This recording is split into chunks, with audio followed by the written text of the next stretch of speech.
So I welcome you all in this video. इस video में हम यूनिट 1 के इम्पोर्टेंट टॉपिक्स का डिस्कशन करेंगे। आरजीपीवी जनवरी 2023 में होने वाले फर्स्ट ईयर के एग्जामिनेशन को ध्यान में रखते हुए। तो मैं शुरू करता हूं सुपरपोजिशन थ्योरम से, जो यूनिट 1 का एक इम्पोर्टेंट टॉपिक है। और इम्पोर्टेंट इसलिए है क्योंकि लास्ट ईयर आपका थेवेनिन्स थ्योरम आ चुका है, इसलिए इस बार सुपरपोजिशन थ्योरम आने के चांसेस ज़्यादा हैं। तो देखिए, दो चीजें रहती हैं, एक होता है इसका स्टेटमेंट और दूसरा होता है प्रॉब्लम सॉल्विंग। ठीक है, तो मैं एक प्रॉब्लम लेता हूं, उसके बाद इसके स्टेटमेंट पे भी आऊंगा। तो सुपरपोजिशन थ्योरम अप्लाई होता है किसमें? तो आप सबसे पहले लिखेंगे कि it applies in any linear and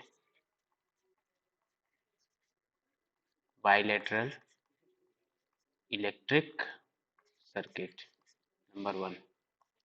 number 2, और ये कहाँ पे अप्लाई होगा? It applies where multiple independent sources are present। ठीक है, ये नंबर 2 है। नंबर 3, ये क्या बोलता है स्टेटमेंट? ये बोलता है कि किसी भी लीनियर बाइलेटरल नेटवर्क पे having multiple independent sources, then the current flowing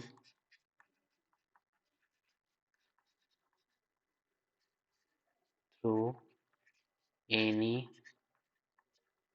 branch, the current flowing through any branch or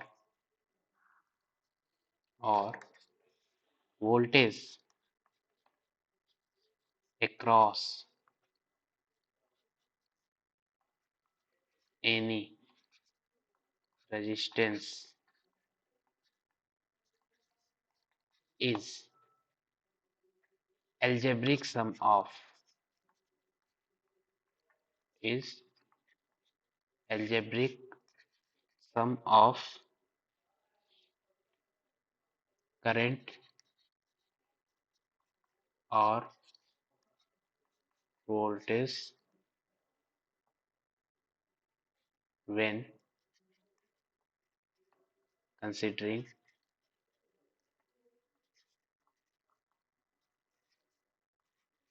one source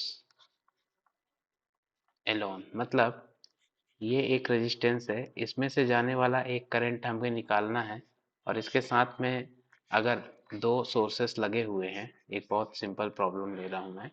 तो सुपरपोजिशन थ्योरम बोलता है कि जब आप करंट निकाल रहे हैं तो आपको एक बार V को कंसीडर करना है और I को कंसीडर नहीं करना है। कंसीडर नहीं करना है मतलब I को क्या कर देना है? न्यूट्रलाइज कर देना है, मतलब नो कंसीडरेशन ऑफ I। तो इस V के कारण इस सर्किट में जो करंट फ्लो होगा वो क्या होगा? I dash. और दूसरे केस में आपको क्या करना है? I को कंसीडर करना है और V को कंसीडर नहीं करना है। तो V को कंसीडर नहीं करना मतलब V को क्या कर देना है? न्यूट्रलाइज। तो V कैसे न्यूट्रलाइज होता है? Short circuit. I कैसे, करंट सोर्स कैसे न्यूट्रलाइज होता है? Open circuit. तो इस केस में यहाँ पे जो करंट फ्लो होगा वो कौन सा करंट होगा? I double dash. और जो आपका फाइनल करंट होगा I, वो क्या हो जाएगा? I dash plus I double dash. यही है एल्जेब्रिक सम। और जब AC की बात करेंगे तो क्या बोल देंगे? Phasor sum. तो इस तरीके से आपका सुपरपोजिशन थ्योरम का ये स्टेटमेंट है। और इसमें अगर हम एक प्रॉब्लम लेते हैं, एक दो प्रॉब्लम लेंगे, दो अलग अलग मॉडल रहेंगे। तो क्वेश्चन नंबर 1 अगर आप देखें तो कुछ इस तरीके का एक आपका मॉडल आ सकता है। लेट से 5 वोल्ट, एक रेजिस्टेंस यहाँ है, एक यहाँ है, एक यहाँ है और एक यहाँ पे है, और यहाँ पे आपका एक लगा हुआ है क्या? Current source. तो मान लो 2 एम्पियर का करंट सोर्स है, 2 ओम, 1 ओम एंड 1 ओम। आपको निकालना है इस 1 ओम से फ्लो होने वाला करंट I। कैसे निकालेंगे देखो। तो क्या बोल रहा है? पहले एक सोर्स को कंसीडर करो। तो पहले हमने मान लिया कौन सा सोर्स है? खाली वोल्टेज सोर्स है सर्किट में, दूसरा सोर्स नहीं है। तो दूसरा सोर्स नहीं है, तो दूसरा सोर्स कौन सा था? Current source. करंट सोर्स को आप क्या कर दो? ओपन सर्किट कर दो। तो ये हो गया क्या? Open circuit. यहाँ पे क्या हुआ? 2 ओम, 1 ओम, 1 ओम, 5 वोल्ट प्लस माइनस। यहाँ पे जो करंट जा रहा है उस करंट को हम मान लेते हैं क्या? I dash. तो अगर आप आई डैश यहाँ से कैलकुलेट करते हो कितना आता है? आई डैश आपका आ जाएगा, देखो ये तो ओपन सर्किट है 5 और ये दोनों सीरीज में आ रहा है, मतलब 5/1 + 1 = 5/2 एम्पियर। सिमिलरली आप कौन सा आप कंसीडर करो? करंट सोर्स को कंसीडर करो, तो क्या हो जाएगा? वोल्टेज सोर्स क्या हो जाएगा? शॉर्ट सर्किट हो जाएगा। तो शॉर्ट सर्किट बनाना है। ये आपके रेजिस्टेंसेस हैं और इस बार आपको करंट सोर्स को कंसीडर करना है। ये लो वैल्यू लिख दो, कितनी है? 1 ओम, 2 ओम एंड 1 ओम। यहाँ पे कितना है? 2 एम्पियर। और यहाँ पे कितना करंट फ्लो हो रहा है? यहाँ पे करंट फ्लो हो रहा है, इस बार हो रहा है आई डबल डैश। तो ये आई डबल डैश कितना हो जाएगा? तो 2 एम्पियर देखो यहाँ तक आ रहा है और वो दो भागों में डिवाइड हो रहा है, आधा इधर जा रहा है, आधा इधर जा रहा है। फॉर्चुनेटली दोनों रेजिस्टेंसेस सेम है, मतलब करंट कितना हो रहा है? करंट डिवीजन रूल हो रहा है और आधा आधा करंट जा रहा था, दो का आधा कितना हो गया? 1 एम्पियर। अब यहाँ पे आपका आ जाएगा आई। ये आई क्या हो जाता है? टोटल ये वाला करंट आई, ये कितना हो जाएगा? आई डैश जो वोल्टेज सोर्स से मिल रहा था प्लस आई डबल डैश जो करंट सोर्स से मिल रहा था, तो ये हो गया 5/2 + 1। तो ये आपका हो गया 2.5 और ये तो ये हो गया आपका 3.5 एम्पियर और 7/2 एम्पियर। इस तरीके से आप सुपर पोजिशन की प्रॉब्लम कर सकते हैं। एक मॉडल हम और ले लेते हैं, थोड़ा सा इंटरेस्टिंग मॉडल है वो क्वेश्चन आ सकता है आपका, तो देख लो। Question number 2। तो क्वेश्चन नंबर 2 में आपका एक बैटरी है, अगेन एक रेजिस्टेंस यहाँ पे है, इस बार एक करंट सोर्स आप यहाँ पे कंसीडर कर लो, एक करंट सोर्स आप यहाँ पे कंसीडर कर लो, सॉरी वो रेजिस्टेंस। और आप क्या कर सकते हो? यस, यहाँ पे एक आप रेजिस्टेंस लगा दो पैरेलल में, ठीक है। इसको कुछ भी मान लो, लेट से इसको मान लिया 5 वोल्ट, 2 एम्पियर, 1 ओम, 2 ओम, इसको मान लिया कितना? 3 ओम। इस बार आपको 3 ओम से जाने वाला करंट निकालना है। सिंपल स्टेप्स पे अपने एकदम आपको फोकस्ड रहना है। तो पहले आप नेटवर्क बनाओ, ये आपका 3 ओम वाला हो गया, ये 1 ओम, ये 2 ओम। और वो करंट अभी क्या लो, आप वोल्टेज सोर्स लो, तो वोल्टेज सोर्स लगा दो। और करंट सोर्स को क्या करो? ओपन की शॉर्ट, तो इसको करेंगे ओपन सर्किट, मतलब कोई कनेक्शन नहीं है इन दोनों ब्रांचेस के बीच में। बाकी पूरा का पूरा नेटवर्क एज इट इज आप बना दो। ये क्या है? यहाँ पे ओपन सर्किट है। ये कितना है? 5 वोल्ट है। इस बार 3 ओम से कौन सा करंट जा रहा है? तो हमने मान लिया आई डैश जा रहा है। देखो कितना जा रहा होगा, तो दो और एक सीरीज में दिख रहे हैं, तो 3 और 3, 3 और 3 का एक तरह से नेटवर्क हमको कुछ इस तरीके का दिख रहा है कि एक 5 वोल्ट की बैटरी है और 3 ओम का रेजिस्टेंस यहाँ लगा हुआ है और 3 ओम का रेजिस्टेंस यहाँ लगा हुआ है और यहाँ पे सर्किट आके क्लोज हो गया है। तो ये भी 3 और ये भी 3, तो 3 3 का अगर ये देखते हो तो आर इक्विवेलेंट कितना हो रहा है? 3/2। तो यहाँ से निकलने वाला करंट कितना हो जाएगा? तो that is 5/3/2 means 5 2 10/3 ampere current आपका कहाँ से रिलीज हो रहा है? यहाँ से। और वो करंट इन दो भागों में डिवाइड हो रहा है, आप देखो दोनों में 3 3 है, तो आधा आधा डिवाइड हो रहा है, मतलब आपका जो निकल के आ रहा है आई डैश वो हो रहा है 10/3 का हाफ, मतलब 10/3 इंटू 2 इज नथिंग बट 10/3 2 जा 6 एम्पियर। ठीक है, तो ये 3/2 3/2, yes, 10 5 2 जा 10 10/3 and 10/3 divided by 2 10/6, that is you can write it 5/3 ampere. ठीक है, ये आई डैश है। अब आई डबल डैश आप देख लो कितना होगा, तो उसके लिए फिर से आप नेटवर्क बनाओ, लेकिन इस बार क्या करोगे? वोल्टेज सोर्स को कंसीडर नहीं करेंगे और किसको कंसीडर करेंगे? करंट सोर्स को। तो देखते हैं कैसा सर्किट बनता है। वोल्टेज सोर्स को आप सॉरी वोल्टेज सोर्स को आप क्या करते हैं? वोल्टेज सोर्स को आप करते हैं शॉर्ट सर्किट और करंट सोर्स को क्या करते हैं? Open circuit. तो इस बार हमारा करंट सोर्स पिक्चर में रहेगा। यहाँ पे था आपका 1 एम्पियर, सॉरी यहाँ पे था 1 ओम, यहाँ पे था 2 ओम और यहाँ पे था कितना? यहाँ पे था अपना 3 ओम। यहाँ पे वोल्टेज को आपने क्या कर दिया है, शॉर्ट सर्किट कर दिया है। और ये काफी इंटरेस्टिंग सर्किट यहाँ पे निकल के आ रहा है। एक बार आप करंट की वैल्यू और देख लो कितनी आपने ली थी, 2 एम्पियर। 2 एम्पियर का आपने यहाँ पे एक करंट सोर्स लिया था। आप देखो ये 2 एम्पियर का करंट यहाँ पे जा रहा है और 1 और 2 पे डिवाइड हो रहा है, और 1 और 2 आपस में पैरेलल में कनेक्टेड हैं, और इस 3 ओम के अक्रॉस एक शॉर्ट सर्किट दिख रहा है आपको। मतलब सर्किट कुछ इस तरीके का दिख रहा है, देखना।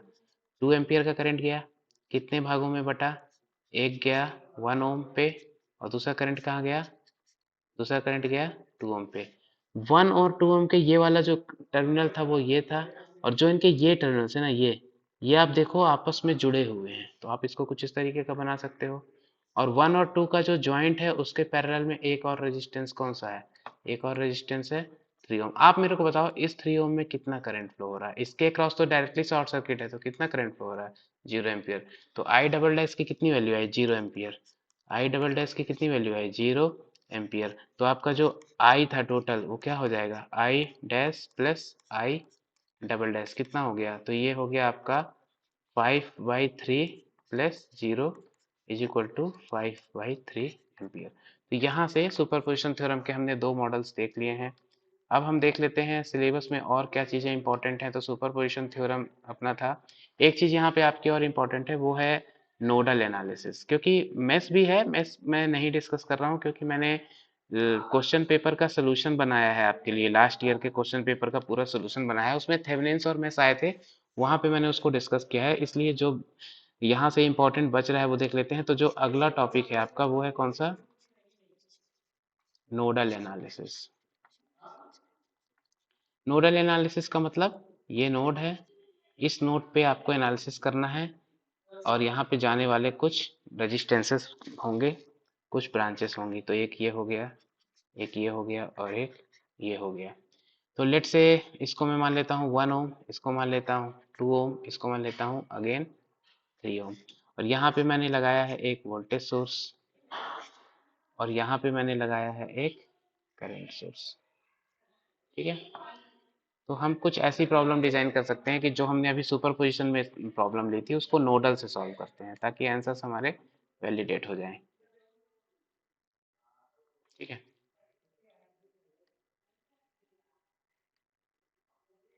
तो जो मैंने फर्स्ट प्रॉब्लम ली थी आप देखो अगर, तो उसमें क्या था, वोल्टेज सोर्स था 5 वोल्ट 2 एम्पियर 1 1 2। यही वाली प्रॉब्लम ले लेते हैं, 5 वोल्ट 2 एम्पियर 1 1 2।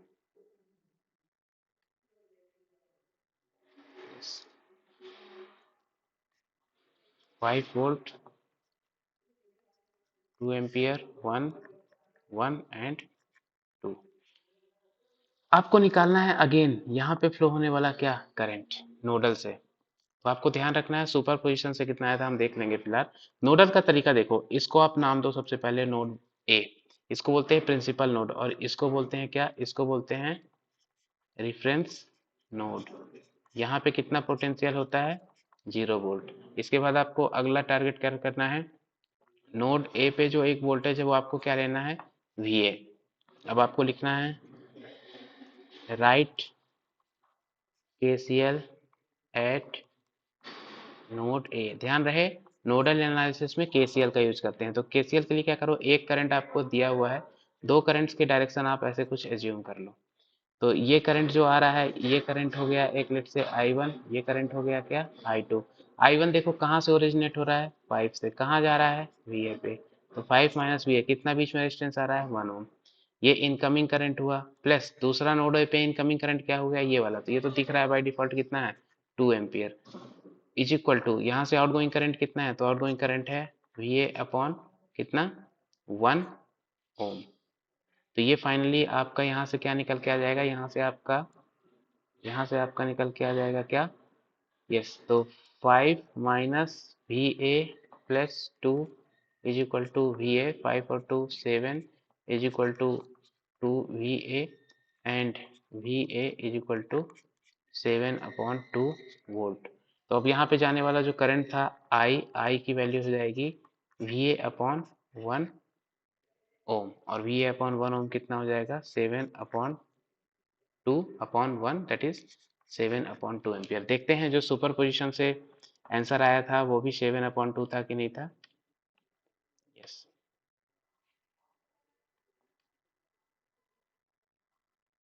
यस, ये देखिए, ये करंट भी आपका कितना था?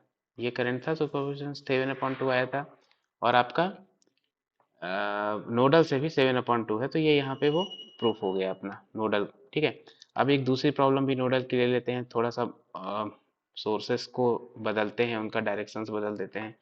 तो इसी की एक अगली प्रॉब्लम है नोडल की, दैट इज क्वेश्चन नंबर 2।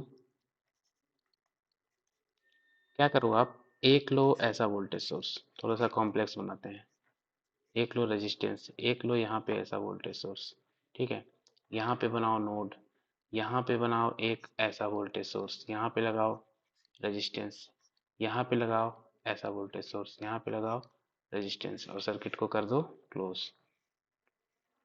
अब इन सारे की वैल्यू असाइन करो, तो ये दो minus plus 2 volt, minus plus 1 volt, plus minus 2 volt, minus plus 3 volt, 1 ओम, 2 ओम, 3 ओम। मैंने क्वेश्चन दिया है 2 ओम पे इस दिशा में कितना करंट फ्लो होगा, ये आप निकालो किससे? नोडल से निकालो। नोड, सबसे पहले क्या करना है, प्रिंसिपल नोड आइडेंटिफाई कर रहे हैं, तो एक ही प्रिंसिपल नोड है, वो नोड क्या है? ए। और ये कौन सा नोड है? ये नोड है रेफरेंस नोड। यहाँ पे कितना वोल्टेज है? 0 वोल्ट। अब आपको क्या लिखना है? नोड ए पे क्या लिखना है? केसीएल। आप मान लो यहाँ से एक करंट आ रहा है I1, और यहाँ से एक करंट आ रहा है क्या? I2। तो आप देख रहे हो आपका नोडल बन रहा है I1 इनकमिंग करंट है at node A, I2 incoming current at node A is equal to outgoing current from node A. I1 का फॉर्मूला देखो, I1 कहाँ से ओरिजिनेट हो रहा है? 2 वोल्ट की बैटरी से ओरिजिनेट हो रहा है, तो 1 वोल्ट की बैटरी 2 वोल्ट की बैटरी के साथ क्या है? सेम डायरेक्शन में अपोजिट। तो देखो -2 प्लस, ये भी -2 प्लस, ये तो सेम है, तो 2 + 1 कहाँ पे जा रहा है? VA, और VA का पोटेंशियल कितना है? यहाँ का पोटेंशियल है VA, और VA की पोलरिटी क्या है? प्लस। ये क्या हो गया? +2 माइनस, तो कितना हो जाएगा? 2 + 1 माइनस VA अपॉन कितना रेजिस्टेंस एनकाउंटर हो रहा है? 1 लिख देना है, प्लस I2। देखो I2 कहाँ से एनकाउंटर हो, यहाँ से रिलीज हो रहा है, कितना है? -2 प्लस कितना? 2। फिर VA की तरफ जा रहा है, तो 2 माइनस VA अपॉन कितना?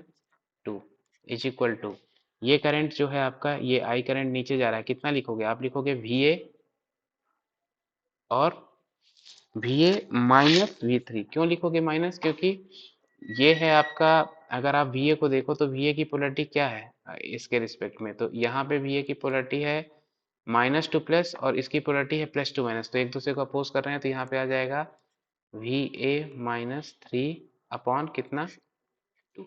यहाँ से आपकी VA की वैल्यू आ जाएगी, तो VA की वैल्यू आप निकाल दो, तो 2 + 1 3 minus VA plus 2 minus VA upon 2 is equal to VA -3/2। क्या करो, यहाँ पे भी अपॉन 2 कर लो, और यहाँ पे 2 का क्या कर दो आप? मल्टीप्लाई कर दो, तो 2 2 सब कैंसिल हो जाएगा, इक्वेशन बन जाएगा 6 minus 2 VA plus 2 minus VA is equal to VA -3। VA वाले टर्म्स को एक साथ रख लो, तो आप देखो क्या हो जाएगा, ये हो जाएगा -2 VA माइनस VA, यहाँ से और आ रहा है -VA इज इक्वल टू -3 -2, ये भी इधर गया और ये भी इधर गया, -6। तो ये आपका आ जाएगा 2 3 4 -4 VA इज इक्वल टू 3 2 5 6 और 5 11 -11। तो माइनस और माइनस कैंसिल, यहाँ पे आपका आ गया VA is equal to 11/4 volt. अब ये आपका कितना आ गया? 11/4 वोल्ट। अब इसको देखते हैं, हमें क्या निकालना था? I। तो I की वैल्यू आ जाएगी, I की वैल्यू आ जाएगी VA माइनस ये वाला वोल्टेज जो यहाँ पे एनकाउंटर हो रहा है, कितना? ये वाला वोल्टेज VA -3/2। तो VA -3/2 कितना है? 11/4 -3/2। तो ये हो जाएगा 11, यहाँ पे आप 4 ले लो, ये हो जाएगा -4 3 जा 12 और 4 × 2, तो ये हो जाएगा -1/8 ampere. This is your answer.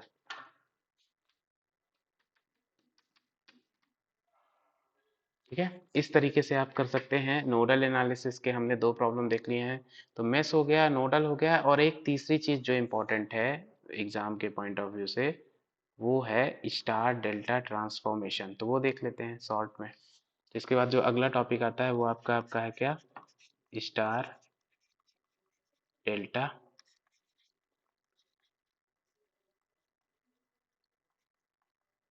Transformation. देखो क्या है, एक नेटवर्क है, 3 टर्मिनल्स हैं उसमें, और वो कुछ इस तरीके से रेजिस्टेंसेस कनेक्टेड हैं। तो हमने मान लिया टर्मिनल्स हो गए अपने एक्स, वाई, और यहाँ पे हो गया जेड। रेजिस्टेंस हमने मान लिए R1, R2, और ये कितना हो गया R3। और अगर आप इस तरह का कनेक्शन, इसको क्या बोलते हैं, इसको बोलते हैं स्टार कनेक्शन। और अगर यही एक्स, वाई और जेड, अगर इनमें आपने इस तरीके का कुछ कनेक्शन कर दिया इस पैटर्न में, तो वो क्या हो जाएगा, वो हो जाएगा delta connection, X, Y, Z. यहाँ पे resistance definitely R1, R2, R3 नहीं रहेंगे, क्योंकि कुछ अलग हो जाएंगे। तो हमने मान लिया लेट से RA, RB, RA, RB और RC। अब आप देखो कि कहने का मतलब, अगर आपको स्टार का रेजिस्टेंस दिया हुआ है, तो आपको इक्विवेलेंट डेल्टा का रेजिस्टेंस बताना है। डेल्टा का रेजिस्टेंस दिया हुआ है, तो इक्विवेलेंट स्टार का रेजिस्टेंस बताना है। तो यही है आपका स्टार डेल्टा ट्रांसफॉर्मेशन। तो हमें बेसिकली यहाँ पे फॉर्मूलेज डिराइव करने हैं। तो सबसे पहले हम आ जाते हैं किस पे, सबसे पहले हम ट्राई करते हैं डेल्टा टू स्टार कैसे जाना है, या डेल्टा टू स्टार जा सकते हैं आप, या कि कैसे जा सकते हैं आप, स्टार टू डेल्टा भी जा सकते हैं। तो डेल्टा टू स्टार जाने के लिए आपको क्या करना है, अगर आप देखो डेल्टा कनेक्शन को देखो आप अच्छे से, यस। तो अगर मैं यहाँ पे ऐसे टर्मिनल्स पे स्टडी करता हूँ, यस, ये हो गया आपका, ये टर्मिनल हो गया और ये टर्मिनल हो गया। यहाँ से देखने पे मुझे जो रेजिस्टेंस दिख रहा है वो क्या दिख रहा है, आर एक्स वाई। उसकी मैं यहाँ पे वैल्यू लिखता हूँ, आर एक्स वाई क्या वैल्यू मुझे दिख रही है, आर बी और आर सी कैसे दिख रहे हैं, सीरीज में, और आर ए क्या है, पैरेलल में। तो आप इसमें लिखेंगे R B plus R C in parallel with R A. और इसको आप थोड़ा सा सॉल्व करते हैं तो आपका आंसर आ जाता है R A R B plus R A R C upon R A plus R B plus R C. Similarly जब आप इन 2 पॉइंट से देखते हैं तो आपको क्या दिखता है, आपको दिखता है आर वाई जेड। और आर वाई जेड की वैल्यू कितनी है, तो वो आपको लिखनी है यहाँ पे, यहीं पे आप लिख दो। तो ये चीज है आर बी और आर ए आर सी। तो आपको दिख रहा है R A plus R C series में है, और आर बी क्या है, आर बी पैरेलल में है। तो ये निकल के आ जाएगा R A R B plus R B R C upon R A plus R B plus R C. Similarly आप अगर यहाँ से देखते हो तो आपको क्या दिखता है, आपको यहाँ से देखने पे दिखता है आर एक्स जेड, और वो है basically R A plus R B, इनके साथ पैरेलल में क्या है, आर सी। तो जब आप यहाँ पे लिखते हो आर एक्स जेड, तो आप क्या लिखोगे, R A R C plus R B R C upon R A plus R B plus R C. तो ये आपके पास में 3 इक्वेशंस आ गए हैं। ठीक है, अब क्या करो आप, अब आप ऐसा करो कि R X Y, R Y Z और आर जेड एक्स आपके पास में आ गए हैं। ठीक है, अगेन अब आप इन्हीं को यहाँ से भी एक बार देखो, स्टार से। स्टार से जब आप देखते हो इन 2 पॉइंट से, तो आपको क्या दिखता है, इन 2 पॉइंट से देखने पे, इन 2 पॉइंट से देखने पे आपको दिख रहा है आर एक्स वाई। और आर एक्स वाई क्या दिख रहा है, R one plus R two, मतलब आर एक्स वाई आपको दिख रहा है जो ये था,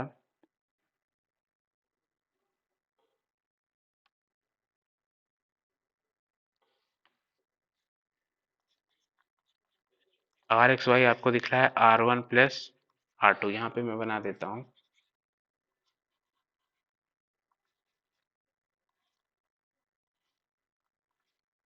x Y Z R1 R2 R3 और आर वाई जेड। आप वाई जेड टर्मिनल से दिख रहा है तो आपको क्या दिख रहा है, ये ओपन सर्किट दिख रहा है तो क्या दिख रहा है, R2 प्लस R3।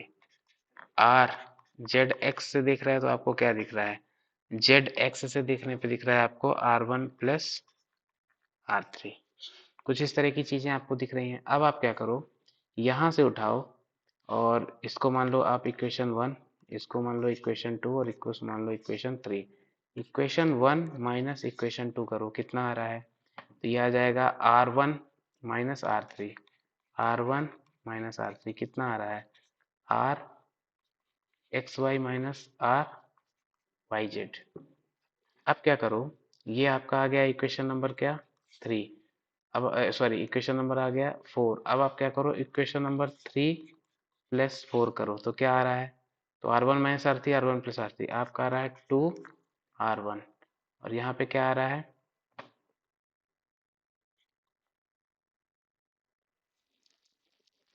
यस आपने क्या किया है 3 प्लस 4 किया है, तो ये है इक्वेशन नंबर 3 और ये है आपका इक्वेशन नंबर 4। तो आप इन दोनों साइड्स को देखो तो क्या दिख रहा है, प्लस कर रहा है तो 2R1 और यहाँ पे आपको दिख रहा है R X Y minus R Y Z plus R Z X. अब ये जो वैल्यूज आपके पास में है R X Y minus R Y Z plus R Z X, इनको आप वैल्यू रखो तो आपका वो आ जाएगा 2R1 is equal to R X Y की वैल्यू है ये कितनी थी, R A R B plus R A R C. Denominator अभी मैं बाद में लिखता हूँ, डिनोमिनेटर हो सकता है कॉमन होके बाहर निकल आए। आर वाई जेड, तो आर वाई जेड एक मिनट आप ऊपर से देख लो कितना आया था आपका, तो आर वाई जेड आपका आया था आर बी आर सी, ये आ रहा था minus R A R B plus R B R C upon same चीज थी प्लस आर जेड एक्स। तो जेड एक्स देखो आप कितना आ रहा था, तो जेड एक्स आपका आ रहा था जेड एक्स या X Z R A R C, ठीक है, ये आ रहा था आपका R A R C minus, तो A B A C A B B C R A R C plus R B R C plus R B R C. आप denominator देखो तो सब में क्या था, R A R B R C, तो मैं क्या कर सकता हूँ डिनोमिनेटर सबके कॉमन लेके यहाँ पे लिख सकता हूँ, क्या है 1 upon R A plus R B plus R C. आप देखो यहाँ पे आर ए आर बी और ये भी आर ए आर बी, ठीक है, then R B R C, ये आप देखो माइनस का है आर बी आर सी और ये भी माइनस का आर बी आर सी है। आपके सामने क्या बचा है, आपके सामने बचा हुआ है आर ए आर सी और आर ए आर सी, मतलब ये इस इक्वेशन को अगर आप थोड़ा सा आगे बढ़ाते हो तो ये आपका हो जाएगा 2R1 is equal to 2 RA R C upon R A plus R B plus R C, और टू को आप कैंसिल करते हो तो आपका क्या आ जाता है R1 is equal to R A R C upon R A plus R B plus R C. तो यहाँ से जो आपका एक निकल के आया है, आपने क्या किया था, स्टार और डेल्टा के रेजिस्टेंस में क्या आ गया है, आपका रिलेशन आ गया है, ठीक है। तो R1 R2 R3 किसके थे, स्टार के थे, और आपका क्या आ गया है स्टार। तो आपका ये जो है बेसिकली ये कहाँ पे आ गया, ये आपका आ गया delta two star. Delta two star के ये रिजल्ट्स आ गए। अगर R1 है, सिमिलरली आप R2 का भी निकाल सकते हो। तो R2 की पोजीशन आप देख लो, R1 को कौन से ब्रांच सराउंड कर रही थी, ए और सी, ए और सी, ठीक है ना। R1 को क्या सराउंड कर रही थी, A and C. You can see R1 यहाँ पे है, मतलब R1 कहाँ पे था, यहाँ कहीं पे था R1। तो उसको क्या कर रहे थे, ए और सी कर रहे थे।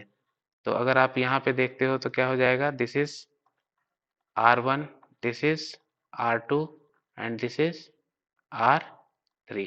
तो R2 को कौन कौन सी ब्रांच सराउंड कर रही है, RA RB। तो आप R2 का भी फॉर्मूला यहाँ से बना सकते हैं,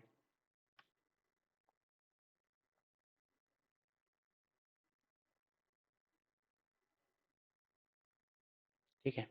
यहाँ से आप R2 का फॉर्मूला बना सकते हैं कुछ इस तरीके से, R2 is equal to RB RC upon RB RC upon RA plus RB plus RC। Similarly आप R3 के लिए देख सकते हो, RC RA upon RA plus RB plus RC। इस तरीके से आपके पास में डेल्टा टू स्टार कन्वर्जन के तीनों रिजल्ट्स आ जाते हैं। अब इसके बाद देख लेते हैं अपन स्टार टू डेल्टा कन्वर्जन, वो छोटा है, इजी है। तो स्टार टू डेल्टा, ये भी आप देख लो। स्टार टू डेल्टा जाना है तो आपको क्या करना है, आपको स्टार टू डेल्टा जाने के लिए पहले आपको वैल्यूज लिखनी है जो रिसेंटली अभी आपके पास में आई हैं, RA की, RB की और RC की।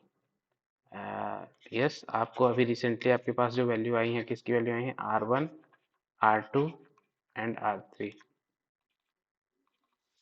ठीक है। ये वैल्यू लिखने के बाद आपको क्या करना है, इसके बाद ये वैल्यू लेट से R1 की वैल्यू मैं यहाँ से अभी आपके सामने ये लिखी हुई है, R1 R2 R3 की वैल्यू लिखी हुई है। इसके बाद आप क्या करो, ठीक है, R1 R2 R3 की वैल्यू के बाद आप क्या करो, आप करो R1 R2 plus R2 R3 plus R3 R1। आप ऐसा ऑपरेशन लगाओ, तीनों को आप क्या करो, R1 R2 R2 R3 और R1 R3 को मल्टीप्लाई करके ऐड करो। तो आपका आ जाएगा, इसका आ जाएगा RA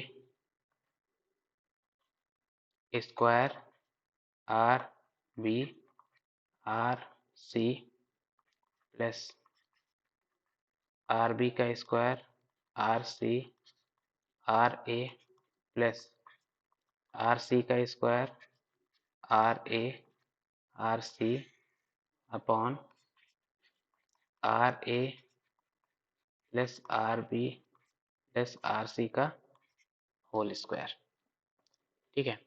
इसके बाद आपको क्या करना है, इसके बाद आपको करना है R1 R2 plus R2 R3 plus R3 R1 is equal to, यहाँ से आपको RA RB RA RB और RC उठा लेना है कॉमन। क्या बचेगा आपका, ब्रैकेट के अंदर बचेगा आपका RA plus RB plus RC upon RA plus RB plus RC square. तो इस स्क्वायर से ये वाला टर्म आपका कैंसिल हो जाएगा। अगर आप इसको देखो, RA, ये वाला टर्म आप देखो, ये वाला टर्म, ये आपको क्या दिख रहा है, RB RC upon RA plus RB plus RC। ये आपको R2 दिख रहा है, ये तो आप यहाँ पे लिख सकते हो R1 R2 plus R2 R3 plus R3 R1 is equal to RA into R2। इसके बाद बस लास्ट स्टेप है,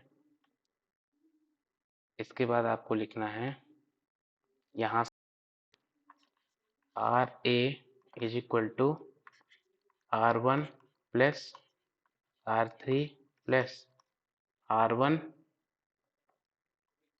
R1 R3/R2। तो ये आपका किसका फॉर्मूला आ गया?